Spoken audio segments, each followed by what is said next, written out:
Hi guys, welcome to Mostly Clean Eats. Danielle here with a recipe for you for paleo pumpkin brownies. I know a lot of people are like, oh, it's too early in the season to be making pumpkin. If I could, I would start making pumpkin stuff in July. So I tell those people you were lucky. I even waited until September to start with my pumpkin recipes. This recipe is paleo friendly, celebrating all of the basicness of pumpkin in a healthy way. Also, if you like pumpkin, check out my pumpkin spice latte video that I'm linking right here above.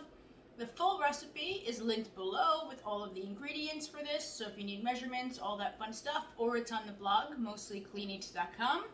I hope you enjoy. If you do, please subscribe. Every Monday and Friday, I drop new healthy videos, paleo, keto, Whole30, all kinds of good stuff. And on Wednesdays, I have meal prep and cooking hack videos. Give me this video a thumbs up, comment, let me know if you make it, or just stop and say hi. And I hope you enjoy this recipe.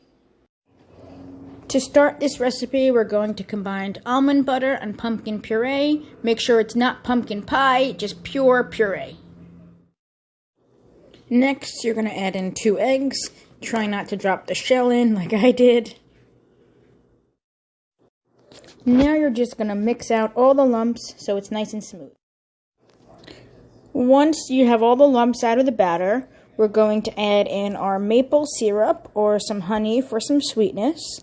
We're going to add a splash of vanilla. Then we're going to add a little baking soda. You're going to add some pumpkin pie spice for those fall flavors. You're going to mix that. Then you're going to combine in your cocoa powder. So it's really important that you mix that cocoa powder in well and you have a nice fully combined brownie batter.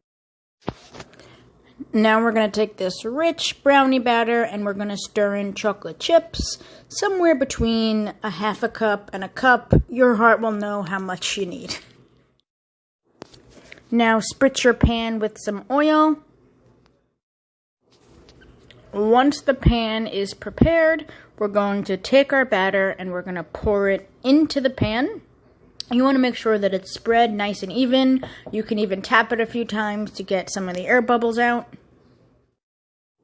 Then we're going to bake at 350 for about 30 minutes. Once the brownies have cooled, we're going to cut them into squares. Cheers to pumpkin season. So I washed down my pumpkin brownie with some almond milk. Thank you guys for watching the video. I hope you enjoyed. If you did, please subscribe below. New recipes every Monday and Friday. Lots of Whole30, paleo, keto-friendly recipes. And on Wednesdays, meal prep and cooking hacks. Leave me a comment below if you decide to make this. Let me know, if you changed anything, how you liked it. And I hope to see you again soon.